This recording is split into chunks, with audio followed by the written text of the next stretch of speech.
Good morning dear students. Gayatri Vidya Mandir उच्च माध्यमिक विद्यालय सांसद के यूट्यूब चैनल पर आप सभी का हार्दिक स्वागत। आज हम 9th क्लास के विज्ञान विषय का 500 पार्ट डिस्कस कर रहे हैं।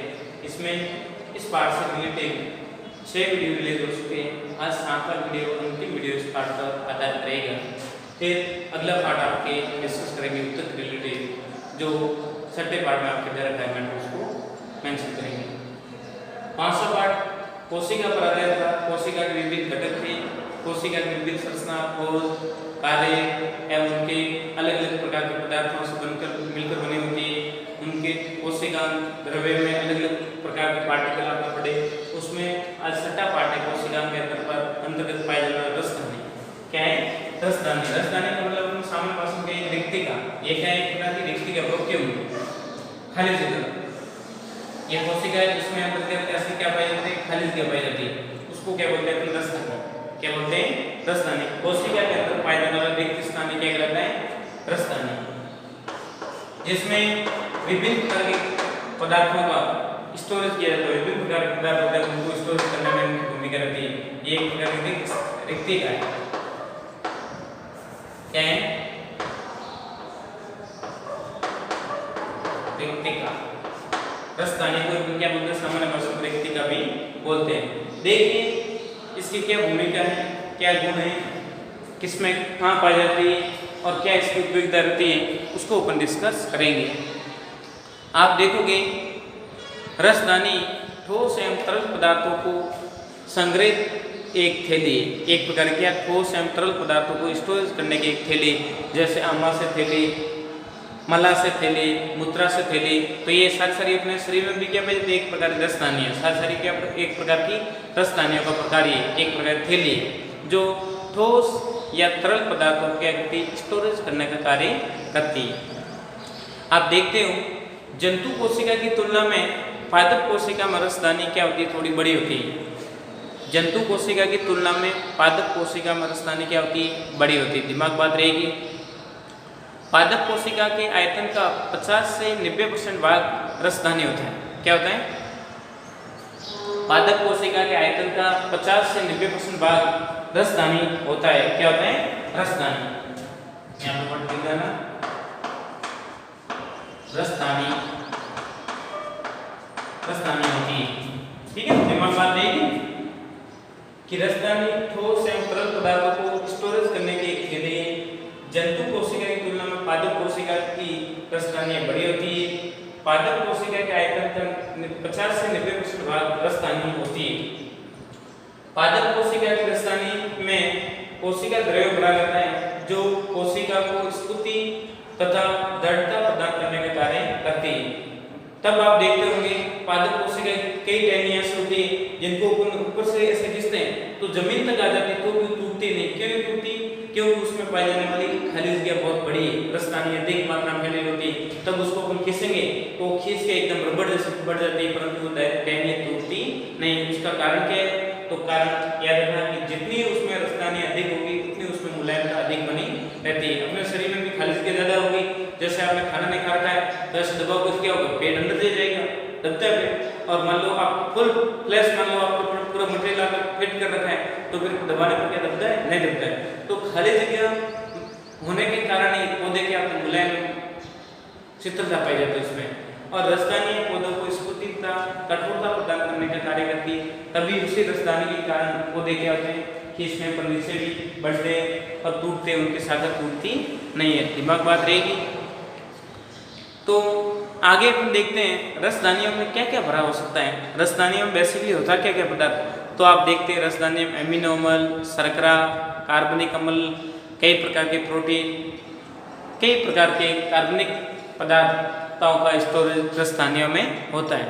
तभी आपने देखा होगा कभी कभार पादप शिराएं से अलग अलग प्रकार की शर्कराएं निकलती हुई आपने देखा भी होगा। गूंद वूंद ये रसदानियों द्वारा एक्सट्रैक्ट होने वाला एक पदार्थ है जो पौधों द्वारा निकलता है। लेटेक्स, दूध है, गोंद है या द्रव्य पदार्थ का स्त्रावण होता है। तो किस कारण से होता है? रसदानियों में स्टोरेज पदार्थ हैं जो अनावश्यक मात्रा में, अत्यधिक मात्रा में स्टोरेज हो जाता है, तब फिर बाद में रसदानियाँ उनको क्या करती है? वहाँ से हटाने का कार्य भी करती है। दिमाग बात रहेगी। तो बेसिकली अपने रसदानी पर डिस्कस कर रहे हैं तो आपने देखा कि रसदानी की क्या भूमिका होती है, किस प्रकार की होती है, क्या कार्य करती है और जीवों में इसका क्या इफेक्ट होता है उसको भी अपन डिस्कस करेंगे। पहले एक बार इसको पुनः मैं दोहरा रहा हूँ, फिर इसका आप स्क्रीनशॉट ले लेना, फिर मैं मैटर को इसको आगे बढ़ाऊंगा। देखिए, रसदानी ठोस एवं तरल पदार्थों को संग्रहित करने की एक थैली है। जंतु कोशिका की तुलना में पादप कोशिका में रसदानी बड़ी होती है। पादप कोशिका के आयतन का 50 से 90% भाग रसदानी होती है।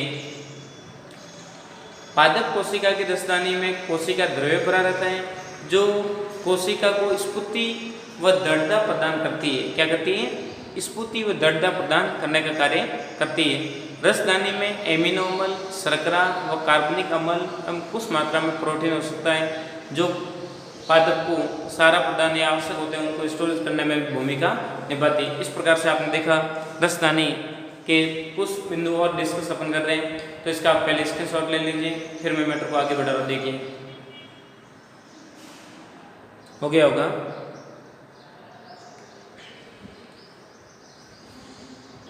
देखिए, कुछ सूक्ष्म जीव जैसे जिसमें रसदानी खाद्य पदार्थों को स्टोरेज करने में भूमिका निभाती तथा कई प्रकार के अवशिष्ट पदार्थ बनते हैं उनको बॉडी से न्यूट्रलाइज करने में भी रसदानी की भूमिका रहती है। देखोगे आप एक कोशिकीय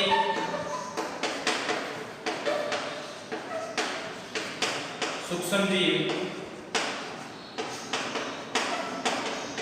जैसे अमीबा,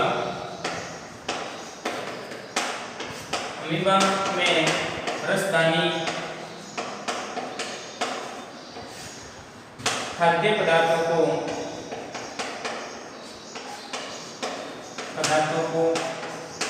संग्रहित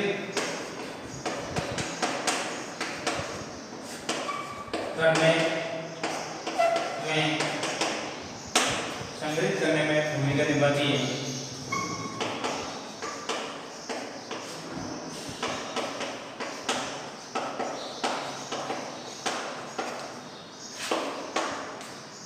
और रसदानी कई प्रकार के अवशिष्ट पदार्थों को कोशिका से बाहर निकालने में भी अपना योगदान प्रदान करती है।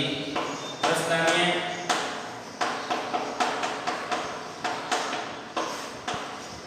अवशिष्ट पदार्थों को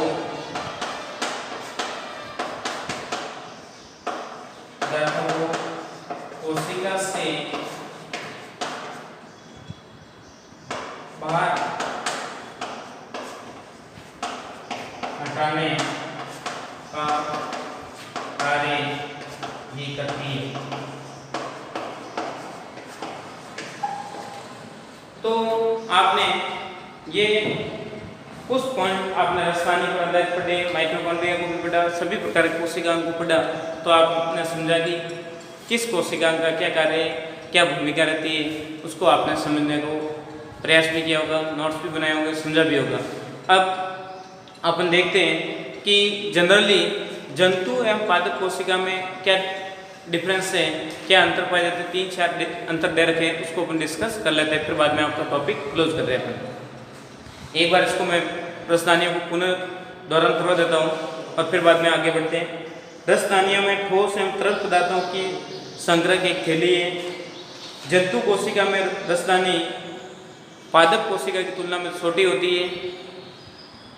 कुछ पौधों की कोशिका की रसदानी कुल आयतन का 50 से 90% भाग होती है। पादप कोशिका की रसदानी में कोशिका द्रव्य पदार्थ भरा रहता है जो कोशिका को स्फूर्ति तथा दृढ़ता प्रदान करने का कार्य भी करती है। रसदानियों में एमिनो अम्ल, शर्करा, कार्बनिक अम्ल, कुछ प्रोटीन होते हैं जो कोशिका की आवश्यकता के अनुसार आपूर्ति भी करते रहते हैं। एक कोशिकीय जीव जैसे अमीबा की खाद्य रसदानी में खाद्य पदार्थ भरे रहते हैं। अमीबा की रसदानी में क्या भरे रहते हैं? खाद्य पदार्थ संग्रहित रहते हैं। और रसदानी कई प्रकार के अपशिष्ट पदार्थों को कोशिका से बाहर निकालने में भी कार्य करती है।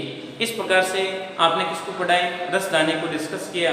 अभी अपन पढ़ने जा रहे हैं वो है पादप एवं जंतु कोशिका में क्या अंतर है, उसको अपन आइडेंटिफाई करते हैं। वेरी वेरी इंपॉर्टेंट टॉपिक है, एग्जाम की दृष्टि से आप ध्यान रखोगे। जनरली अपन देखते हैं पादप एवं जंतु कोशिका में क्या अंतर पाया जाता है। तो पहले अपन डायग्राम करते हैं, तो ये तो हो जाएगी पादप कोशिका और ये हो जाएगी जंतु कोशिका। जंतु कोशिका और पादप कोशिका में अंतर की बात आती है तो पादप कोशिका आकार में क्या होती है, बड़ी होती है। पादप कोशिका बड़ी होती है जो कितनी 20 से 200 माइक्रोमीटर के आसपास होती है। जबकि इसकी बात करेंगे साइज की, कोशिका की साइज, तो कोशिका की साइज क्या हो जाएगी, साइज हो जाएगी आपकी 20 से 30 माइक्रोमीटर के आसपास, छोटी साइज में होती है। कोशिका क्या होती है, बहुत छोटे साइज में होती है। और ये कोशिका क्या होती है, बड़ी साइज में होती है। रसस्थानीय युक्त होती है, रसस्थानीय युक्त बड़ी, जबकि इसमें रसस्थानीय होंगी तो क्या होगी, बहुत छोटे छोटे। जैसे आपको पानी क्वांटिटी आप कितना 1 लीटर ज्यादा पानी एब्जॉर्ब कर सकते हो या ग्रहण कर सकते हो, इससे ज्यादा पानी अपन नहीं पी सकते हैं, परंतु पादप कई लीटर पानी को एब्जॉर्ब करने की उनके पास टेंडेंसी देखिए तो उनमें बहुत बड़ी बड़ी रसस्थानीय पाई जाती है। इसी कारण क्लोरोप्लास्ट पादप कोशिका में पाया जाता है, जबकि जंतु कोशिका में क्या होता है, अनुपस्थित होता है। कोशिका वृद्धि पादप कोशिका में पाई जाती है, जबकि जंतु कोशिका में क्या होती है, अनुपस्थित होती है। लाइसोसोम पादप कोशिका में नहीं पाए जाते हैं, जंतु कोशिका में पाए जाते हैं और वो एंजाइम के रूप में काम करते हैं। वो कोशिका के सफाई करने की भूमिका निभाते हैं। पूरे लाइसोसोम के बारे में हमने डिटेल से पढ़ा है। तारकताएं इसमें अनुपस्थित होती है, जबकि उसमें पाई जाती है उसमें शुक्राणु के शीर्ष पार्ट की बनता है गोल्जिका से और शुक्राणु का टेल पार्ट बनता है तारका से बनता है। कोशिका विभाजन में विशेष भूमिका निभाता है तारका। वो तारका आगे क्लास में विस्तार से और व्याप्त करेगा मैंने। ये नियमित आकार और घनाकार की होती है। पादप कोशिका की बात करें, इसका आकार कैसा होगा, नियमित होगा और घनाकार होगा। जबकि इनका आकार की बात करेंगे तो आकार अनियमित व गोलाकार कैसे होती है, अनियमित होती है, वो गोलाकार होती है। अब इसमें क्लोरोप्लास्ट उपस्थित था तो इसमें अनुपस्थित, रसस्थानीय छोटी तो इसमें बड़ी, और कोशिका वृद्धि इसमें पाई जाती है, इसमें नहीं पाई जाती। इसमें लाइसोसोम अनुपस्थित था तो इसमें क्या आ जाएगा, लाइसोसोम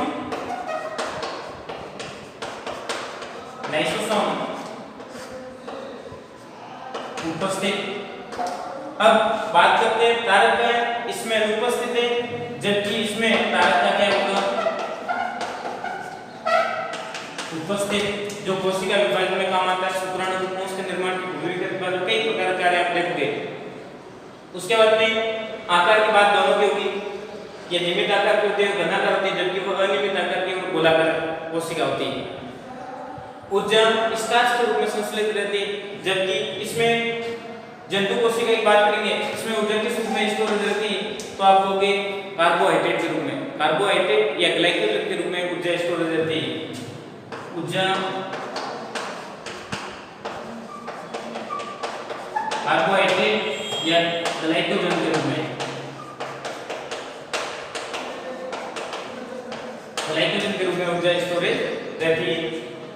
कोशिका को कार्य के अनुरूप इसमें कोशिका अपना आकार बढ़ाती है, परंतु इसमें कोशिका आकार नहीं बढ़ाएगी, कोशिका की संख्या बढ़ती है। इसमें जैसे रिक्वायरमेंट होगी, जैसे कि आपके इसमें क्या होगा, सेल मेम्ब्रेन बढ़ती है, सेल नंबर बढ़ते हैं, तो उसके अनुरूप आपने देखा जंतु एवं पादप कोशिका का क्या अंतर है, किस प्रकार से इसकी विशेषता होती है, क्या इनके गुणधर्म है, तो इसको अपने विस्तार रूप से पढ़ा और आपने रिप्रेजेंट करके देखा तो आपको समझ में आ गया होगा कि पादप एवं जंतु कोशिका क्या भूमिका होती है, क्यों अपन स्टडी करनी पड़ती है। तो इसको आपने विस्तार रूप से पढ़ने पर आपको समझ में आ गया होगा। अब अगला वीडियो अपन देखेंगे छठे पाठ पर, उत्तक पर आधारित, उसको अपन पढ़ेंगे नेक्स्ट वीडियो में। तो ये था आपका 5वां पाठ।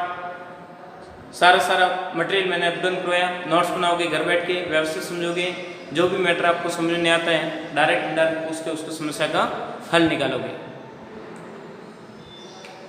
थैंक यू, धन्यवाद सो मच।